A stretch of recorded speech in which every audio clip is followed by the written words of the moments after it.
अस्सलाम वालेकुम ख़ातिन हज़रात, मैं हूँ इसरार अहमद कसाना। ख़ातिन हज़रात, आज हमारा रेगुलर जो प्रोग्राम होता है spotlight on India, air marshal Kapil Kak साहब के साथ आज उसकी बारी है और आज हमने 2-3 चीज़ों के ऊपर गुफ्तगू करनी है। एक तो फार्मर्स प्रोटेस्ट, आपको पता है कि इंडिया में बहुत ज़्यादा उसमें शिद्दत आ गई है और दूसरा ये है कि जो रीजनल डायनामिक्स हैं, जियोपॉलिटिकल डायनामिक्स, उनका भी ज़रा तज़किया करने की कोशिश करेंगे और साथ-साथ एक और इश्यू जो है वो लव जिहाद के नाम पे एक नई एक वहाँ पे टर्म जो है वो उसको हम देख रहे हैं। नई तो नहीं है खैर, लेकिन उसपे काफ़ी एक फड्डा सा बना हुआ है। लोग जो हैं उसके ऊपर क्रिटिसिज़्म कर रहे हैं और उसके नाम के ऊपर आपको पता है यूपी के मामलात के हवाले से काफ़ी जो लोगों में एक रिज़र्वेशंस मौजूद हैं।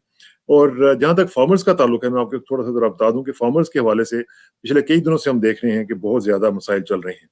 और फार्मर सब्सिडी का भी ज़िक्र आ रहा है। ये मैं आपको थोड़ा-सा बताता चलूँ कि सिर्फ़ यूरोपियन यूनियन में 34% जो उनका बजट है, वो जाता है फार्मिंग की जो सब्सिडीज़ हैं और फिशरीज़ के हवाले से जाता है।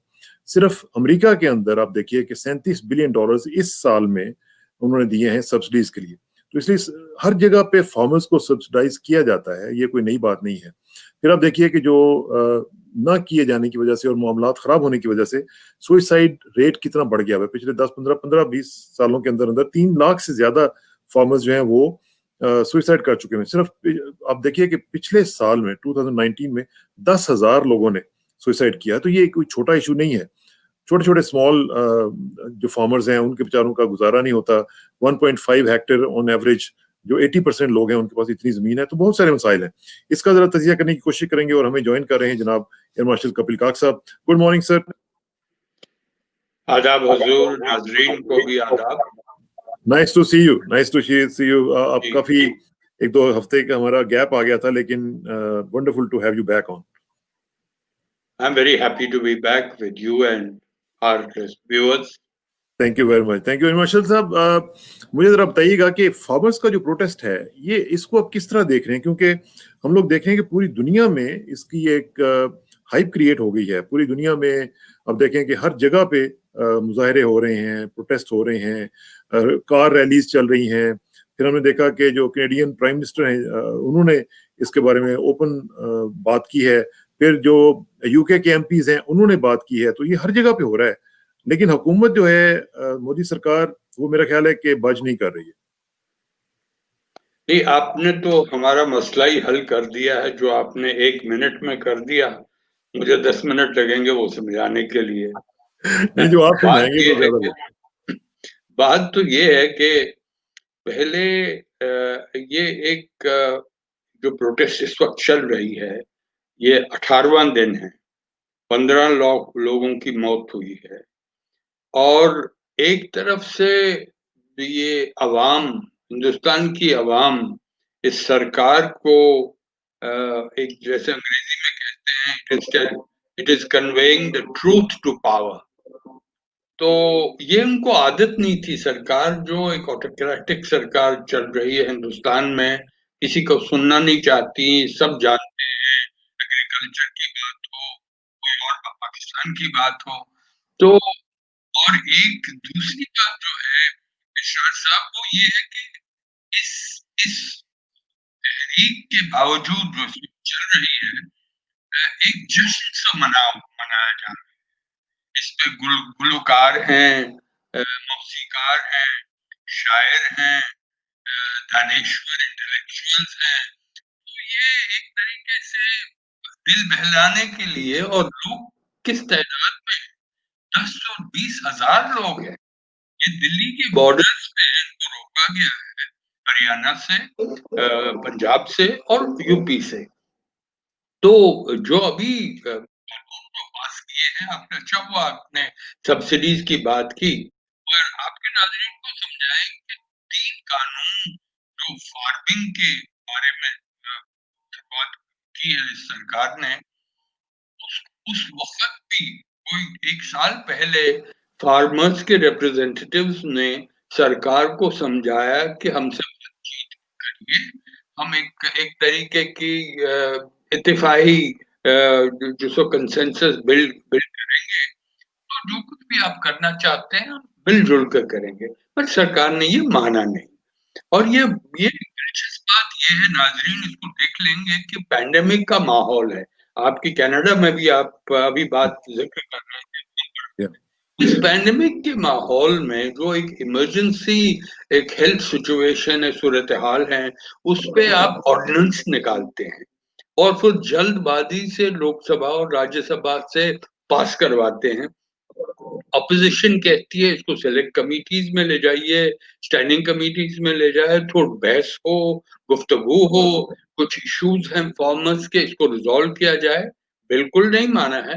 तो जो हमारे किसान, हिंदुस्तान के किसान, खासकर जो शुमाली इलाकाओं के हैं, या जो जैसे हम हरियाणा, पंजाब, दिलचस्प बात ये है, ये फार्मर्स कम्युनिटी की जो परसेंटेज है 6% है, सिर्फ 6% मगर 40 से 50% ये अनाज, जो गेहूं हो या चावल हो, सारे हिंदुस्तान को सप्लाई। और बहुत याद बड़ी बात दिलाना चाहता हूँ, आप याद, इशराक साहब खुद जानते हैं कि 66 में एक PL 480 स्कीम होती थी, जहां अमेरिका से व्हीट भेजा जाता था हिंदुस्तान के लिए, और हम उस वक्त मजाकिया तरीके से कहते थे कि हिंदुस्तानी शिप टू माउथ एग्जिस्टेंस में है, कि समुद्री बेड़ा पहुंचा हमारी व्हीट लेके और हमारे मुंह में फिर वो व्हीट चली जाएगी। और इन्हीं फार्मर्स ने जो अभी एजिटेट कर रहे हैं, भारत को खुराकी एक तरीके की सलामती, हिफाजत दी है इतने दशकों में, और इनके साथ ऐसे बर्ताव करना मेरे ख्याल में एक तरीके का जुल्म है और बिल्कुल अप्रोप्रिएट, उचित नहीं है। तो जो लॉज लाए हैं, खतरा उनका सबसे बड़ा खतरा वो लगता है उनको कि कॉर्पोरेटाइजेशन हो रही है फार्मर्स की, तो फार्मिंग की जो प्रोड्यूस है। तो अभी तक जो मैं जरा जल्दी से समझाऊंगा आपके जी जी नाजरीन को कि सरकारी मंडीज हैं, वहां पे फार्मर आता है, एक मिनिमम सपोर्ट प्राइस जिसे MSP कहते हैं, उस पे वो अपनी खरीद फरोख्त करते हैं उन मंडियों में। इन लॉज में क्या किया है कि प्राइवेट मंडीज होंगी, और कोई एश्योरेंस नहीं थी इन तीनों कानूनों की। जो सबसे फंडामेंटल इशू है, बुनियादी मसला जो है, मैं ये है कि MSP का जिक्र ही नहीं। और जब शोर उठाते हैं, अवाम शोर उठाती है, तो फिर सरकार बेंड करती है, अच्छा अच्छा हम रिएश्योर करते हैं। मगर इस वक्त लोगों में और सरकार में इस मामले में इतना ट्रस्ट डेफिसिट है, वो सर हमारे किसान कहते हैं हम आप पे भरोसा नहीं कर सकते, जैसे आपने ये बिलें लाई हैं। ये पहला है मसला। दूसरा जो आपने कहा है कि सब्सिडीज तो हर जगह हैं, तो हम क्यों यहाँ कर रहे हैं कि कॉर्पोरेटाइज होगा, एग्रीकल्चर का रिफॉर्म होगा, और इसमें कोई शक नहीं है, रिफॉर्म्स होने चाहिए। मगर बात तो कीजिए ना कि ऐसे ही हो रहा है कि जैसे यू नो सिटीजनशिप एक्ट जो है, अमेंडमेंट है, वैसे लागू किया गया, 370 कश्मीर में लागू किया, लोगों से कोई बातचीत नहीं, कोई गुफ्तगू नहीं की।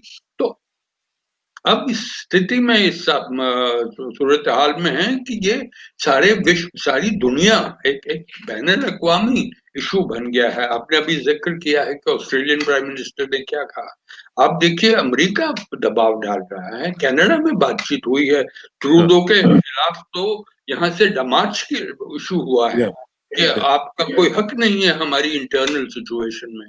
क्योंकि अगर भारत एक उभरता हुआ मुल्क है सारी दुनिया में, तो फिर फोकस हमारे मुल्क पे आएगा, इसमें कोई शक आएगा नहीं आएगा है। तो इसके लिए 2-3 छोटे-छोटे मुद्दे हैं, आपके सामने पेश करता हूँ। पहले सवाल है, क्या सरकार ये कर सकती? उस पे भी एक जवाब नहीं मिला है, क्योंकि एग्रीकल्चर हमारे आईन के स्टेट हिसाब स्टेट सब्जेक्ट है स्टेट सब्जेक्ट है। तो केंद्र सरकार, जो मरकजी सरकार है, वो राज्य सिर्फ रियासतों में जो खरीद फरोख्त ट्रेड होगी, मतलब फूड प्रोडक्ट्स इंटरस्टेट में या इंटरस्टेट इश्यूज में ही ला सकती है। जो इशू स्टेट का है उस पे वो इट कैन नॉट इंट्रूड। तीसरी जो बात है कि जो सबसे बड़ा जो खतरा है उनको, फार्मर्स को जो लगता है कि ये जो मंडियां आएंगी, तो यहाँ पे जो अभी इस वक्त सरकारी मंडियां हैं वहां से वो शिफ्ट हो जाएगा और जो एमएसपी है उनको मिलेगा नहीं। वैसे ही जैसे आपने सुसाइड की बात उठाई, वैसे भी आजकल फार्म सेल्स बड़ी मुश्किल है, प्राइसेस बहुत कम हैं और हालांकि उनके प्रॉफिट्स सरकार ने गारंटी किए हैं अंडर एमएसपी, मगर वो समझते हैं क्योंकि ये तो it is a matter of perspective, it's a matter of cognition. आपको क्या लगता है? तो धीरे धीरे सरकार पे भरोसा कम होता जा रहा है इस वक्त। किसानों की बात है, कश्मीरियों को बात बात तो आपके नाजरीन जानते हैं। नॉर्थ ईस्ट में भी अब शुरुआत हो गई है कि सीएए, सिटीजनशिप अमेंडमेंट एक्ट, यहाँ हम लागू नहीं करेंगे।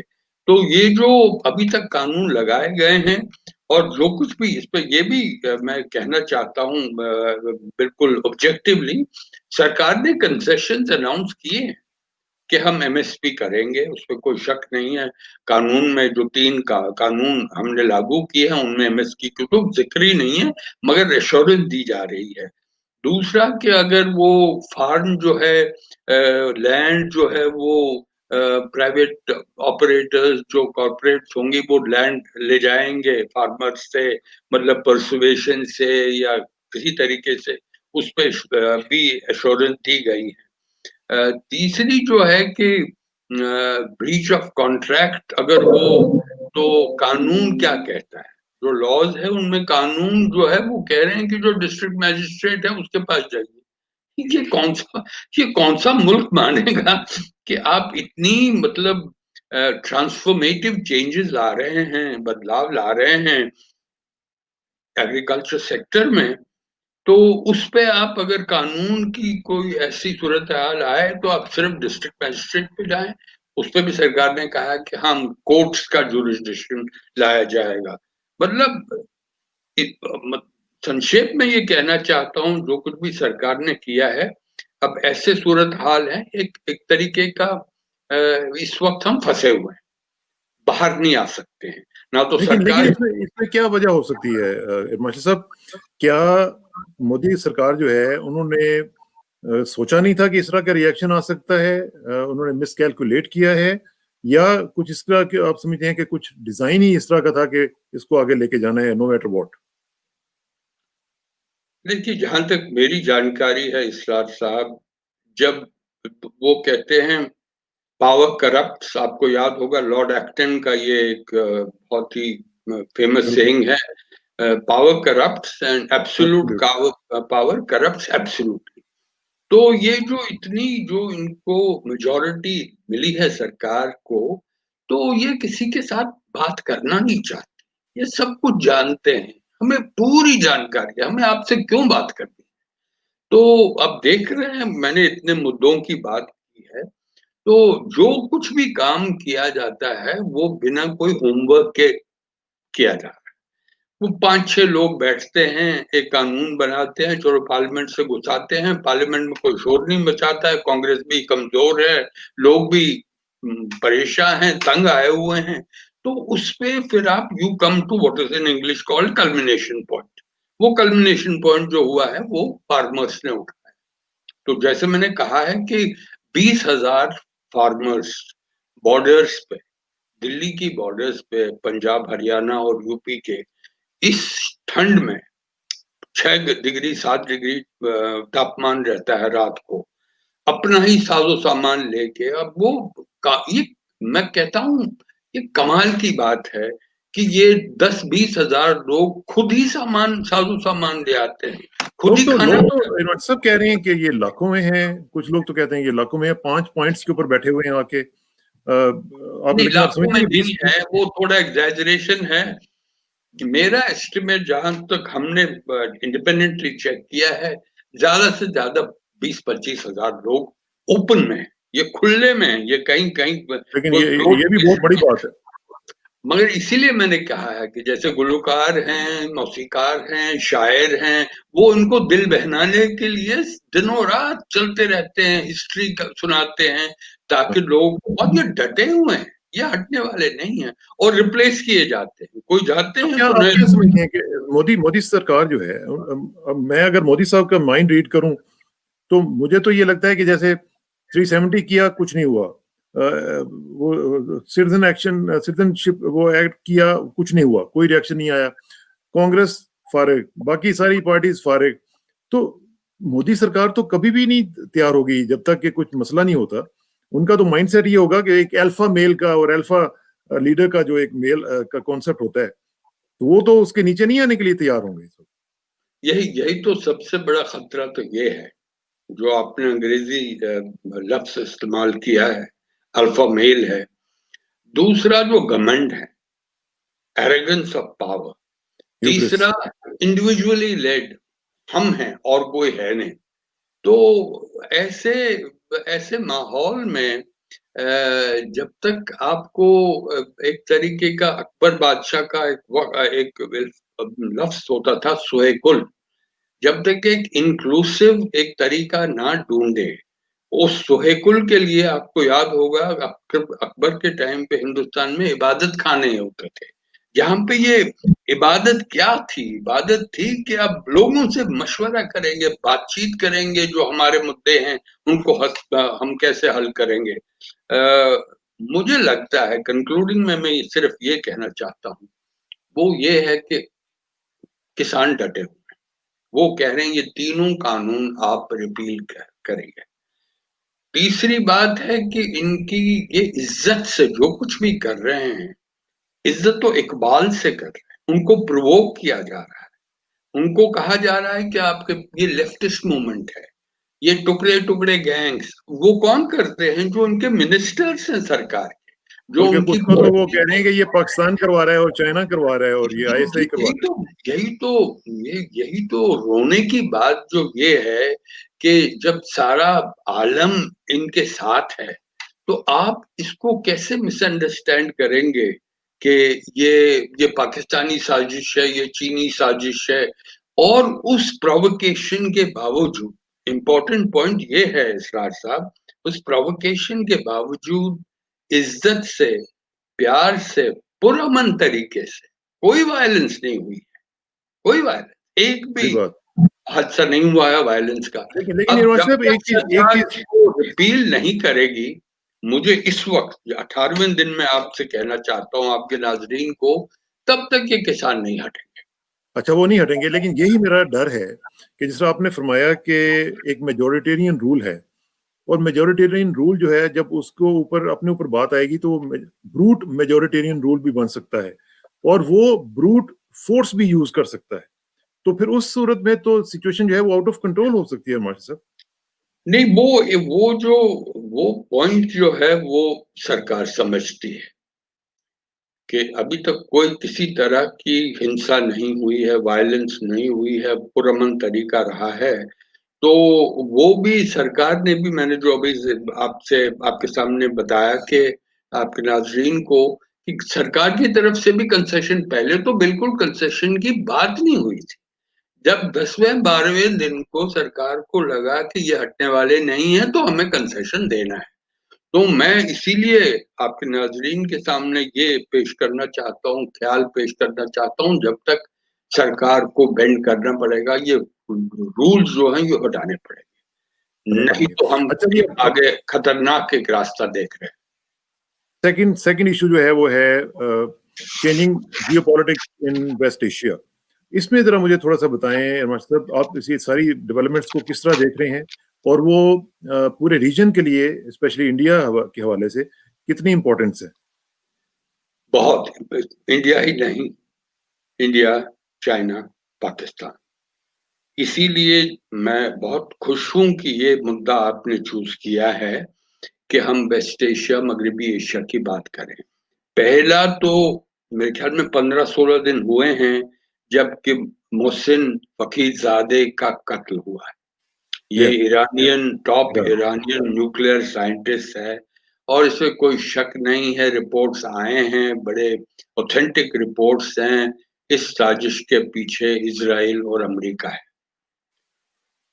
क्योंकि ट्रंप सरकार एक ऐसा माहौल बनाना चाहती है कि वेस्ट एशिया में खासकर ईरान को एक निशाना बनाया जाए, जितने भी तरीके हम ढूंढ सकते हैं वो तरीके संभाल सकते हैं और लागू कर सकते हैं। उसके बाद एक तरीके से एक और ये भी एक सिचुएशन है जो प्रोवोकेशन की है।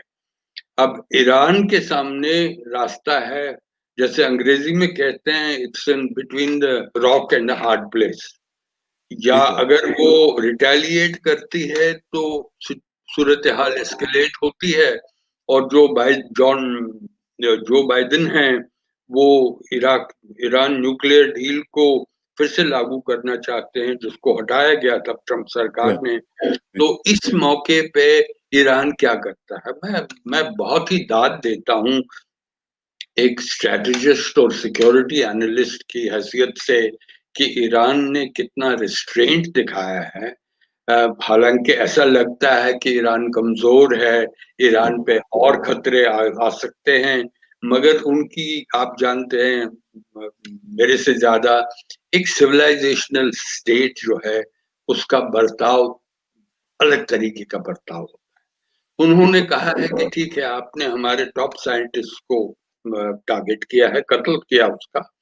उन्होंने पहले तो यूरेनियम एनरिचमेंट जो है 6% से 20% तक पहुंचा दी है कि हम डट भी सकते हैं, हम एक तरीके के डिटर्मिन्ड रह सकते हैं, मगर 90% तक नहीं हाँ। पहुंचाया।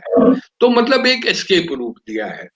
और दूसरी जो बात है कि सऊदी अरब और यूएई, और वो एक तरीके की एक्सिस बनी है जिसपे एक तरीके से दबाव डाला जा रहा है ईरान पे, जो कि उनके नॉन स्टेट एक्टर्स मौजूद हैं, इराक में हों या लेबनान में हों या सीरिया में हों, वहां कुछ काम काज मत कीजिए और हम एक तरीके को आपको निशाना बना सकते हैं।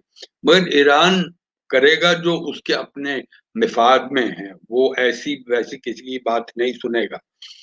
और ये जो राइवलरी, दो एक्सिस की राइवलरी है, यूएई, सऊदी अरेबिया, बहरीन भी उस पर मौजूद है। अब आप देख रहे हैं हाल ही में मोरक्को भी वो भी एक हो तरीके को इजराइल को रिकॉग्नाइज कर रहा है। और दूसरे साइड पे भूटान भी तो कर लिया। जी भूटान ने भी तो कर लिया। जी भूटान ने भी इजराइल को रिकॉग्नाइज किया है। तो ये एक बड़ी बड़ी इराक ईरान जो इजराइल का जो अब किरदार है इस इलाके में और रीजन में, वो बढ़ता जाएगा। मगर उस पे अब जो बाइडेन के आने से उस पे एक तरीके की मॉडरेशन हो सकती है। हिंदुस्तान के रिश्ते जो वेस्ट एशिया में यूएई और सऊदी अरब के साथ हैं, बहुत करीब हैं। आपके नाजरीन जानते हैं, हमें कहने की जरूरत नहीं है। अब एक हेल्थ डिप्लोमेसी है, हाल ही में नर्सेस को भेजा गया, उससे पहले साजो सामान कुवैत को भेजा गया, और अब पहली बार हिंदुस्तान के आर्मी चीफ सऊदी अरब यूएई जाएंगे, पहली बार। पहली बार। मैं एक बार हुआ हूँ एयर चीफ के साथ यूएई में, मगर आर्मी चीफ पहली बार जा रहे हैं। डिफेंस में आगे बढ़ेंगे, इस पे भी कोई शक नहीं है कि शायद जॉइंट एक्सरसाइजेज होंगी। दूसरी तरफ जब आप पहले एक प्रोग्राम में, मुझे याद है आपने सवाल उठाया था ईरान के रिश्ते कैसे रहेंगे, एक नई डेवलपमेंट है, वो ये है कि ईरान और उज्बेकिस्तान और हिंदुस्तान का एक समझौता, जो कि चाबहार को एक और तरीके की इम्पोर्टेंस देगा, वो ये है कि इंटरनेशनल नॉर्थ साउथ कॉरिडोर, जो शुमाली जनूबी कॉरिडोर है, तो उस पे एक तरीके का एक नया डेवलपमेंट रहा है। सबसे बड़ा एक जो किरदार है इस एरिया में, वो चीन का है। चीन तो एक तरीके से ईरान से कच्चा तेल खरीद रहा है लो प्राइसेस पे, दूसरी तरफ से उनको वेपन्स, उनके हथियार दे रहा है। आहिस्ता आहिस्ता उनकी इम्पोर्टेंस इस इलाके में बढ़ेगी।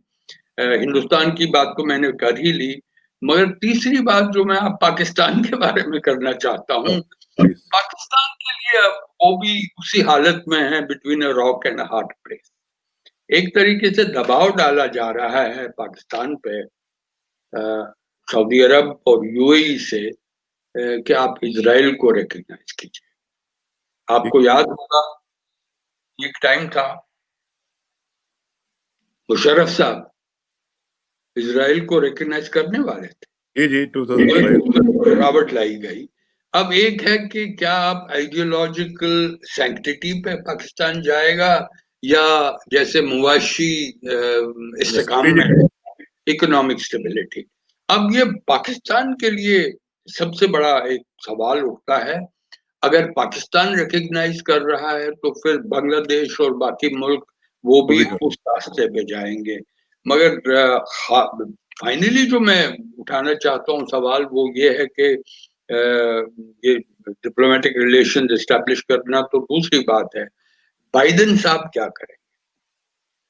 मुझे लगता है कि बाइडेन साहब अभी तक तो ट्रंप साहब की पॉलिसी थी of direct interference day to day in West Asia with the help of उनके जो सन इन लॉ थे जैरेड कश्नर, वो उनके बहुत करीब रिश्ते थे प्रिंस मोहम्मद बिन सलमान के साथ। तो अब वो नहीं, वो माहौल नहीं रहेगा। अब मुझे लगता है कि ईरान की P5+1 जो न्यूक्लियर डील थी वो फिर से लागू करेंगे जो बाइडेन, और उसकी जो इजराइल और सऊदी अरब का जो सवाल उठता है कि वो नॉन स्टेट एक्टर्स उनको इराक और लेबनान और सीरिया में कोई ऐसे कार्रवाई ना करे, शायद वो एक ईरान को मैसेज दिया जाएगा। मगर असली बुनियादी तौर पे जो इलाकाई मसाइल हैं वो इलाकाई लीडर और उनकी मुल्क जो हैं वो संभालेंगे, उनका प्रेस्क्रिप्शन अमेरिका से नहीं होगा। ठीक है। ये अच्छा एक चीज जरा मुझे बताइएगा, आपने सऊदी अरब के हवाले से बात की और यूएई की तो मुझे ये बताएं कि क्या ये जो रिश्ते बढ़ रहे हैं भारत के, क्या ये पाकिस्तान की कीमत पे बढ़ रहे हैं या एक सेपरेट एक एंटिटी के तौर पर बन रहे हैं? बहुत ही दिलचस्प सवाल उठाया है आपने। हमेशा बड़े अच्छे उम्दे सवाल पूछते हैं। मेरे ख्याल में इंडिपेंडेंट ऑफ पाकिस्तान है, मगर मुश्किल ये है कि जो कुछ भी आप करते हैं वो रिश्तों का हमेशा एक तरीका का साया पाकिस्तान और सऊदी अरब और यूएई पे पड़ता है। ये क्योंकि पाकिस्तान समझता है कि ये इतने सालों से जो इस्लामी दुनिया जो है, इस्लामी दुनिया थी क्या? सऊदी हाँ, अरब, और क्या बिल्कुल थी? लीडर तो तो वही था। उस इस्लामी दुनिया में एक तरीके का जो मैं एक मेटा नैरेटिव, जिसे हम मेटा नैरेटिव कहते हैं, ठीक। मेटा नैरेटिव में बदलाव आया है कि सऊदी अरब और यूएई बहरीन के और हिंदुस्तान के जो कौमी मफाद हैं वो कोइंसाइड कर रहे हैं। वो चाहते हैं कि हम पोस्ट ऑयल की दुनिया है, कच्चे तेल की पोस्ट ऑयल दुनिया है, उस पे आना चाहते हैं। इन्वेस्टमेंट करेंगे, इंडस्ट्रियलाइज करेंगे, और उससे अच्छा कौन मुल्क होगा? हिंदुस्तान। ये भी जानना है कि कम से कम 90 लाख 80-90 लाख हमारे हिंदुस्तान के लोग वहां रहते हैं। ठीक। और कुछ रिपोर्ट्स आए हैं, मैं बड़ी ऑब्जेक्टिवली कहता हूं कि अभी प्रेफरेंस है मगरबी एशिया की कि हिंदुस्तान के वर्कर्स आए, क्योंकि कोई आइडियोलॉजिकल उनका बैगेज नहीं है और मुनहरी से वो अपना काम करके वापस चला जाते हैं। ठीक। और ये भी है $7-8 बिलियन वहां से इंडिया को आते हैं, तो इंडिया भी उनके लिए काफी मदद करने के लिए तैयार है। अच्छा ये इसलिए मैंने कहा कि पाकिस्तान के लिए अब ये मसला है, एक तरीके से वो हिंदुस्तान के लिए राइवलरी तो आप जानते हैं, मुझे वो कहने तो की जरूरत हाँ, नहीं वो तो है। है ही।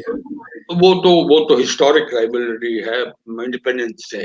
तो उस राइवलरी को वो कैसे एक तरीके से, जैसे हम अंग्रेजी कहते हैं कि वो नुअंसिकल, उस पे क्या तरीके ढूंढे जाएंगे? क्योंकि ठीक। मैं हमेशा कहते आ रहा हूँ हिंदुस्तान और पाकिस्तान के रिश्ते करीब होने चाहिए। होनी चाहिए। कोशिश सारी छोटे छोटे मुद्दे अभी सॉल्व किए जा रहे हैं। आप जानते हैं हाल ही में दो खातून इंटरनेशनल बॉर्डर पे आए थे, मिस्टेक क्रॉस कर गए हैं और उनको वापस बाइज्जत उनको वापस किया, गिफ्ट लेके चले गए छोटे-छोटे।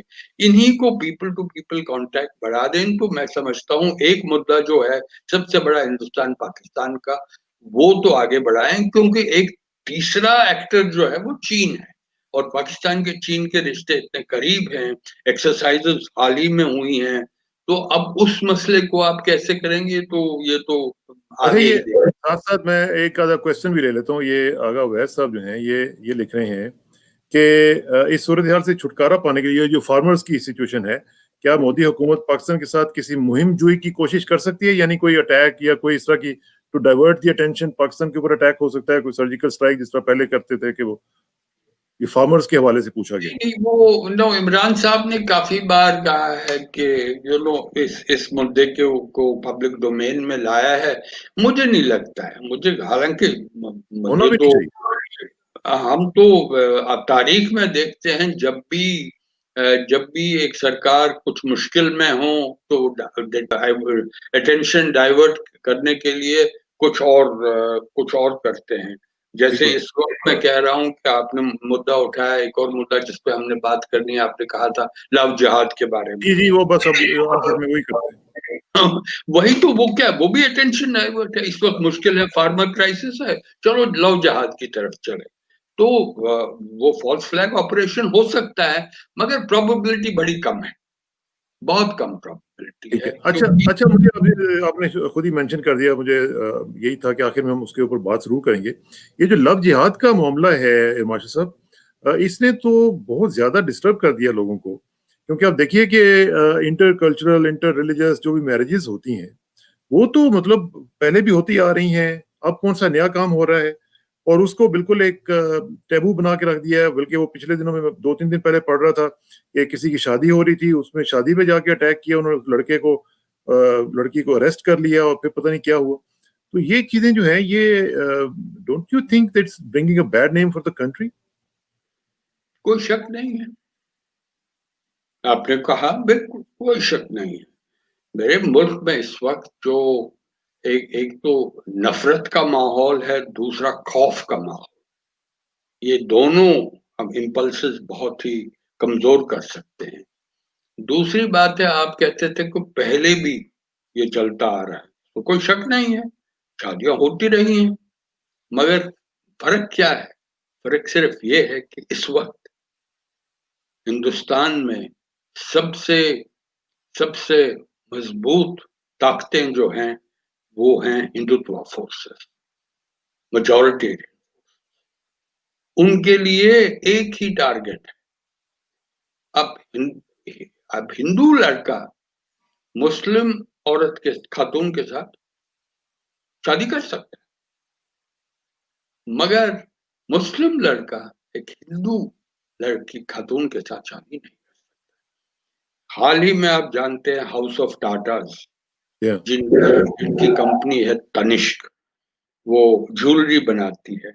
एक छोटा-सा एक एडवर्टाइज़मेंट निकला था, एक जी, जी। मुस्लिम मदर इन लॉ अपनी हिंदू डॉटर इन लॉ को अपने कल्चर्स की, कितनी कॉमनैलिटी है कल्चर्स की, इतना प्यारा एडवर्टाइज़मेंट है। एक दिन आप जेएनएन टीवी पे वो एडवर्टाइज़मेंट डाल दीजिएगा कि कैसे कैसे डिस्टॉर्ट किया जाता है। और टाटाज़ जैसे सब इतनी बड़ी कंपनी इतनी डर गई है। यही तो मैं कह रहा हूँ कि हिंदुत्व और मेजॉरिटेरियन फोर्सेस की ताकत क्या है, क्योंकि गूंज हैं, विजिलेंटेस हैं, कहीं भी जा सकते हैं, शोरूम की तो तोड़-फाड़ की है। हज़ारों कहता है तादाद में हिंदुस्तान में तनिष्क के शोरूम्स हैं। वो अपने बिज़नेस को बिल्कुल अपेंड नहीं करना चाहते, उन्होंने विथड्रॉ कर ओहो! यही तो मैं कह रहा हूँ, ये माहौल जो है बहुत एक खतरनाक माहौल है। और मुझे मुझे जब ये लव जिहाद भी एक ऑक्सीमोरॉन है, क्योंकि जिहाद तो अगर हम ट्रांसलेट करें, ये एक तरीके के धर्म युद्ध है और जी, उसपे भी 2 तरीके के जिहाद हैं, आप तो बिल्कुल जानते हैं, जी, जिहाद अकबर और जिहाद असगर। असगर। तो असगर तो है वो रोज़मर्रा के जिहाद है, स्ट्रगल्स हैं, मगर जिहाद अकबर जो है, वो तो इनर स्ट्रगल है। वो आप सेल्फ दिल के साथ। में जाके बिल्कुल रिफ्लेक्शन का एक जिहाद है, नहीं, वो आपके जद्दोजहद। आपके आपके सेल्फ के अगेंस्ट आप खुद अपने आप को अपना जो नफ्स है उसके खिलाफ जो जिहाद करते हैं वो जिहाद है असल में। बिल्कुल बिल्कुल बिल्कुल, अपने नफ्स की। तो वहां पे जहां प्यार की बात है वहां पे मुझे शेक्सपियर की याद है।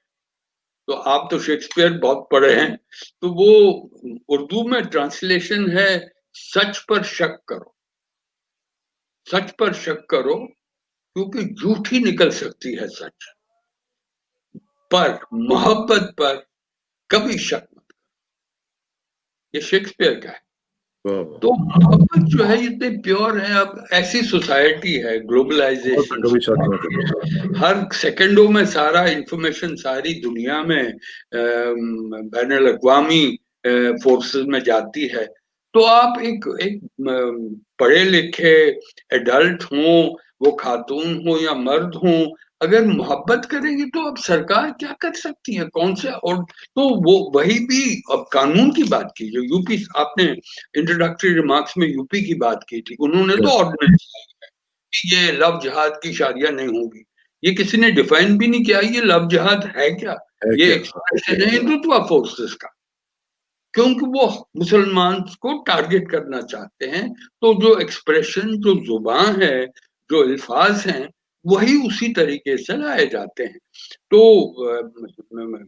जो हाई कोर्ट्स हैं इलाहाबाद, मेरे ख्याल में भोपाल और दिल्ली के, इन्होंने कहा है कि ये कोई लव जहाज वगैरह बकवास है। जो शादी करना चाहते हैं, जिसके साथ करना चाहते हैं, ये इंसानी हक है।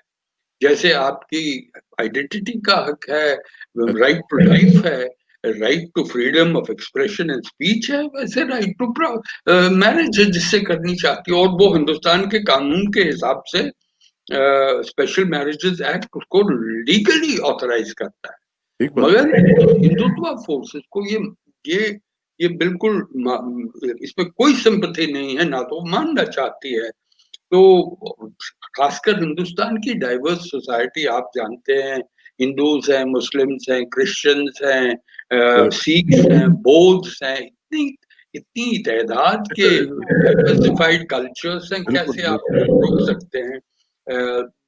इलाहाबाद हाई कोर्ट ने भी 28 मैंने नोट किया था शायद 11 नवंबर को ये फिर से बरकरार करा है कि right to live with a person of one's choice is a right to life and personal liberty। अब ये अगर कानून कहता है तो मतलब हम ऐसी सूरत हाल में आते हैं, सबसे खतरा ये है कि लॉ एंड ऑर्डर ब्रेकडाउन की सिचुएशन आ सकती है। लोग और पार्टियां, खासकर ruling party, law and order के खिलाफ कार्रवाइयां करती हैं अपने पार्टी के वर्कर्स की तरफ से। तो ये तो मेरे ख्याल में ठीक नहीं रहेगा। दुआई की जा सकती है माशी साहब के अल्लाह ताला हिदायत दे और अल्लाह ताला इन मामलात को अच्छे तरीके से हल करने की तौफीक दे, क्योंकि ये इसमें पूरी की पूरी कम्युनिटीज के स्टेक्स इन्वॉल्व हैं। जिस तरह फार्मर्स का इशू है, इसी तरह ये दूसरे इशूज हैं, इनको अच्छे तरीके से हल किया जाए। आपका बहुत बहुत शुक्रिया। Thank you very much for your time as usual. It's always a pleasure to have you. और नेक्स्ट वीक इंशाल्लाह आपसे मुलाकात होगी। आपका बहुत बहुत शुक्रिया जी। Thank you very much. इंशाल्लाह थैंक यू वेरी मच। बहुत बहुत शुक्रिया। Thank you sir.